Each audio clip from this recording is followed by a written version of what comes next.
What is up? Welcome back to the channel. Welcome back to the pod. Thank you for joining us. Damn, time flies, bro. We've been doing this for 16 weeks now. This is our 16th week of fantasy football covering it. Thank you for joining and listening in and tuning in. And it's been a bumpy ride for both me and Raza in terms of fantasy, but it's been a fun one for sure.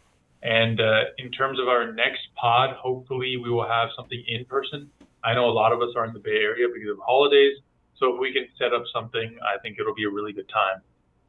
But for this second to last pod, we're gonna just do what we've done in the past. Also go over the finals preview, and just tune in on Abbas and Salih's matchup, which will be pretty interesting. But before that, we'll jump into the matchup of the week for week 15. Rosa, you can jump right into it. All right. Yeah, thanks, Wajih, for a great intro. I think it'll be important for us to have a nice live podcast, so tune in for that. Hopefully that'll happen. Going into our matchup of the week, obviously we got to discuss the teams that were in playoffs because Sure. they were the ones in playoffs. The matchup of the week is Abbas Zedi versus his brother Ali Zedi. It was a showdown of the brothers. Very Sir. close one, being 140 Abbas to 131 Ali Zedi. Just looking at the matchup up and down the teams, we've come to expect certain things from each person's team. Like we've discussed in the past, Abbas's team is known to be super consistent, and that nothing changed here this week. He had a lot of outstanding performances from people like Dawson Knox. A consistent performance from Tony Pollard, who put up a solid outing. Christian McCaffrey really carried his team this week, bringing him to that 140 total. Ali, as we've been saying for a few weeks now, he's a fraud. And it was kind of Oh, shown it was yeah, kind of bro. shown this week, being the number one seed and immediately getting bounced. I mean, he was just holding a playoff spot, being carried by Jalen Hurts, who put up basically 40 points for his team. I can't really say much else for the rest of his team. He had Nick Folk and Raheem Mostert be his next highest scorer, so that kind of goes to show you how down bad he was. But unfortunately, that's what happens, and Abaz Zedi has moved on to the fantasy finals. Dude, it's wild to me how, like, you mentioned Jalen Hurts, like, carries him every single week. It's so wild. He would, like, think about this, man. If I told you that a person who was number one went to the playoffs and almost won with Deontay Foreman in his lineup, notching zero point 0.9 points, and that man almost won. That's wild to me, Yeah. bro. The amount of luck that Ali had this year was insane. Of course, he had a great draft as well, and he had some good trades. Trading for a quarterback that was very That's against like his not like him. policies. Yeah, yeah, Exactly. exactly. Yeah. Ali is also always like, oh, I'll draft a quarterback or I'll pick up a quarterback from the waiver. So trading for Jalen Hurts was huge, right? And of For course, sure. it really paid off for him going into playoffs. But yes, Abbas definitely took advantage of his fraudulent activity, and now Abbas is in the finals. Yeah, good points. Taking us on, you brought a good point of Jalen Hurts putting up a really good performance. So just to discuss some of the studs of this week, bro, there were some crazy matchups this week, and it started with the boom on Yeah, Saturday when wild. Matt Ryan is on the another side of a huge comeback loss. And the person I'm Painful. highlighting from this game was Kirk Cousins. He went insane. He put up like almost All of 500 them. passing yards, 460 total, with four touchdowns. He did throw two interceptions, one of them being a pick six. Oh man, But yeah, he still managed remember to that. carry his team to a victory. I think he ended up with a Pro Bowl this year, getting a Pro Bowl nod this year too. So he's been having a really good year. So good for him. I still think there are frauds, but that's a different story. If just jumping into the other stud that I have listed here, I gotta go with Zay Jones. I think he was the highest scorer on the week this week, and unfortunately, yours truly had him and ended up losing by not putting him in his lineup. That's He rough. put Yeah. up six receptions, 109 yards, and another three touchdown game. So that's like in the Sheesh. last 3 weeks, he's had like two huge performances. I don't know where he'll be at next year, but it seems like the Jaguars are looking way up for next year, getting Calvin Ridley back. So let's see how Dude, it goes. you hit the nail on the head in terms of Trevor Lawrence. Like, let me backtrack and give you props, bro, because I was like, this man's smoking something. But I want whatever he's having because he called that shit from like week zero, like not even week one. He said Trevor Lawrence will be a top 10 quarterback. I think he's a top five quarterback. Yeah, I think Um, he's 6 or 7 right now. He's like Six right or around seven. there. Okay. Okay, yeah. So I mean, Trevor Lawrence has been a dog lately, and it's been really fun to watch. Like Yeah. he's looking like Clemson days, even better. So he's been looking really, really good. I think another dog for me, and we watched this game in Arizona when me and Reza were traveling last week with Amar. Thursday night football, Seattle versus Niners. George Kittle had himself a day, 25 fantasy points, 2 touchdowns, 93 reception yards. That's great for a tight end. That's great for any player. I think he fits really well in with Brock Purdy, and he's like kind of Brock Purdy's safety blanket. But in this game, he was like the big play, a guy for Brock Purdy. So it'll be interesting to see how like Niners use him going forward. I think another dog for me is AJ Brown. 27 fantasy points, 180 reception yards, almost 200 yards, and 9 receptions. Unfortunately for Amar just didn't make playoffs. It's crazy to see. I mean, I know this we're kind of going over studs, but Amar's team was filled with studs like him, Ramondre Stevenson, Patrick Yeah. Mahomes. If like Amar made it to playoffs, he definitely would be in finals. So it's very tragic for him. Yeah, that's how it goes sometimes. I feel like every year that usually happens, we'll have like one team that could have made playoffs that, outscores everyone that's in the playoff bracket and would have easily breezed to a fantasy championship. But unfortunately, you have duds on the weeks that you need big wins. And, Yeah, 100%. I totally felt that. So just jumping into the duds, Justin Herbert for me was a big one. All these analysts are projecting him to be a top three quarterback this week because of how bad the Titans are. This man couldn't even break 15 points. He put up 10 total points, 313 passing yards, 0 touchdowns, and just to add insult to injury, he threw 2 interceptions. This one hurts Oh me man. personally because Yeah, that's if rough. he could have done just a little better, it would have vaulted me to another finals appearance. But unfortunately, that's the luck of the draw. Just like you mentioned with Amar, you kind of get unlucky. Also, just to mention, yeah, because we're going over duds, but also your team, like we've mentioned in the past, we all thought you were a favorite for the chip, but things don't always go as they planned. Exactly, ETN bro. being a big dud for him in the past. Wow. Another running back this week that also put up a dud was Miles Sanders. He managed to put up 11 for 42, which is a respectable number of rushing yards, but he had one catch for negative 13 yards and a fumble, bringing his point total down by, I think, 3 points, which would net him to a total of 1.9 points. The, Um, yeah, the which tragedy sucks. for you is that Jalen Hurts is out, and Miles Sanders will probably have a great game next week. Yeah, that's how it goes sometimes. What can you I mean, say? yeah, that's just how it is. I think some duds for me, Devonte Adams definitely. I feel like he's been either great or there's been just like terrible games from him. He had 4 receptions for 28 yards. Doesn't matter. He was on Daniel's team, so he's rotting away there. No, I'm joking, Daniel. But like yeah, Devonte just didn't look good. Derek Carr didn't look good. Yeah. More importantly, and that game, dude. Can we discuss the ending of that game just like for 30 seconds? That was probably one of the worst plays I've ever seen. I don't know what Like, Jacoby Myers was thinking. dude, I don't know if the play was Ramondre Stevenson throwing it to Jacoby Myers. Like, that was okay, maybe. But the fact that this just chucked it up and then Chandler Jones intercepted and took it down, that's Wait, just do you know? embarrassing. Do you know if there was time left before he threw it back? Cause like they were in field goal range. I think time expired. So he Okay. ran in with like 4 seconds or 2 seconds left, and time was expiring. So it was 0-0. Okay. Yeah. Interesting. Yeah. I think another dud for me that will be really interesting to see if he becomes a stud this week for Salek is Mark Andrews. Mark Andrews has been up and down because Lamar has been out, but he had 3 receptions for 30 yards. So I think kind of he's banking on his tight end to get at least 10 plus points. And it'll be interesting to see if, Mark Andrews can produce that for Salah. Yeah, for sure. It's interesting you bring that up here. I'll go ahead and switch over to the board.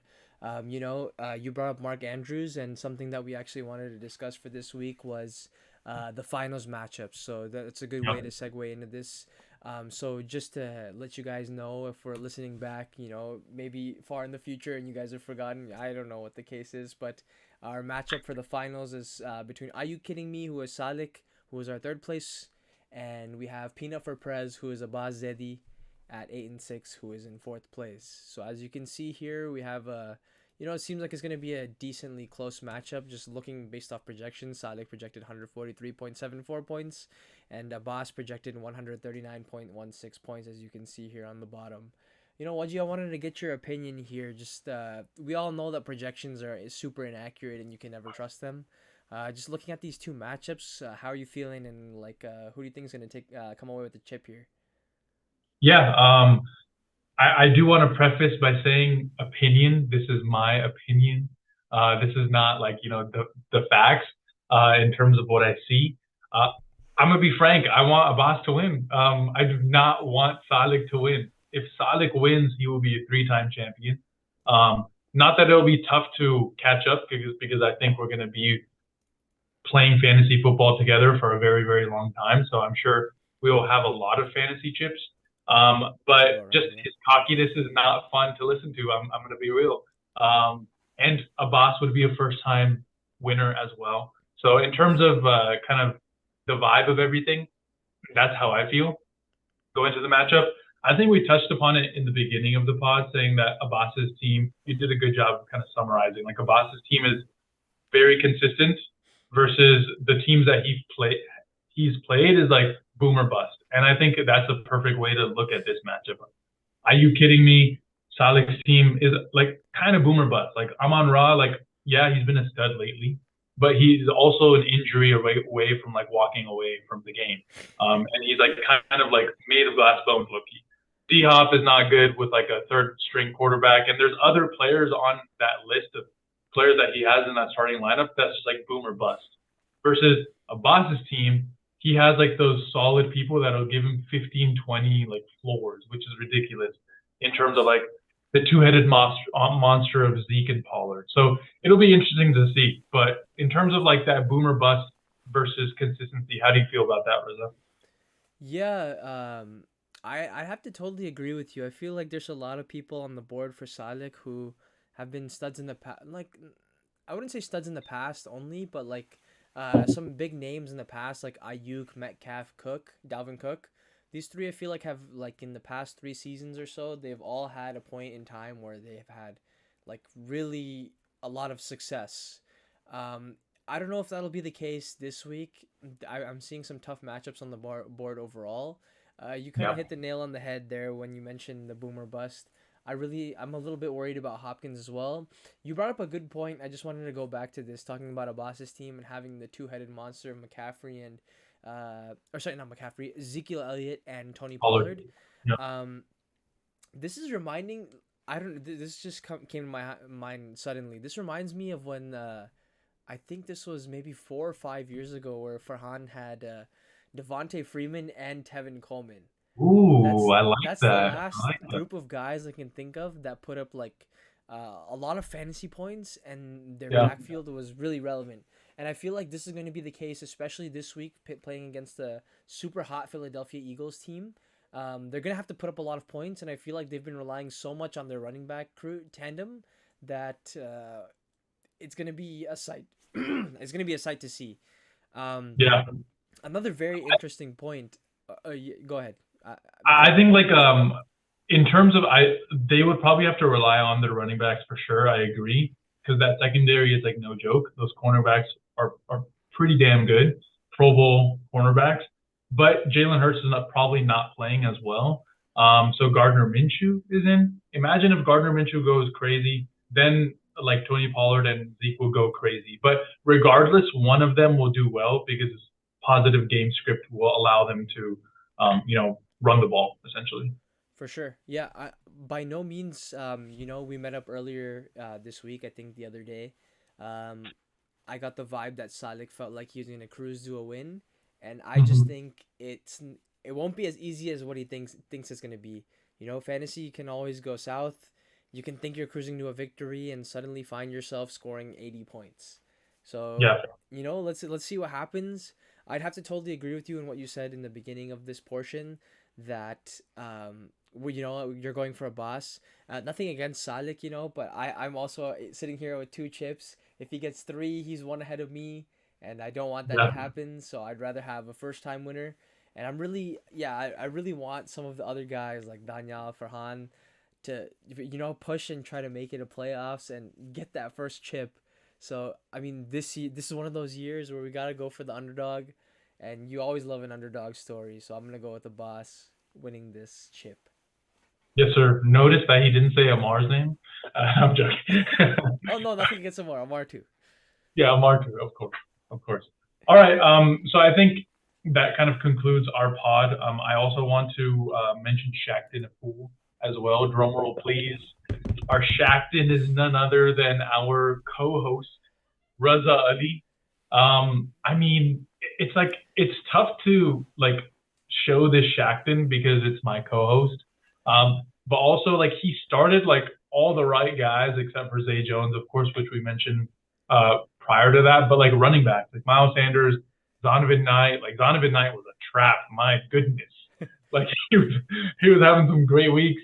And then when Zach Wilson named starter, that's when he felt kind of shaky in his start, and Donovan Knight only had 23 rushing yards, nothing else, no receptions, no touchdowns, nothing. Miles Sanders only got 1.9 points. It probably pains Rosa that I'm talking so passionate about this, but kind of what is your feeling on this, Rosa, and kind of your performance? Yeah, you know, I'll bring it over to talk about the entirety of the season. Yeah, I was fairly disappointed, you know, like I mentioned in the last segment talking about the finals. You can never be too cocky about winning because I think Salik started the week down big. Like Ayuk put up a 3 point game and DK Metcalf put up a 12 point game. So I was yeah, feeling fairly confident moving into Sunday, and you never know what's gonna happen, right? So it was very shocking to me to see like some of the performances that happened. Like for example, one thing that I think I won't forget from this matchup was Tom Brady. I think for the first time in his career, gave up the ball in the red zone 5 times in a row. So, jeez, and in the second half, they gave up the ball 5 times in a row. Whether it was Brady throwing a interception or them fumbling the ball, that was, and of course, Salik had the QB who was on the other side, which is Joe Burrow, and you know, he had a perfect game. He 200 passing yards, 4 touchdowns. Uh, you know, it goes that way sometimes, and sometimes games just don't go your way.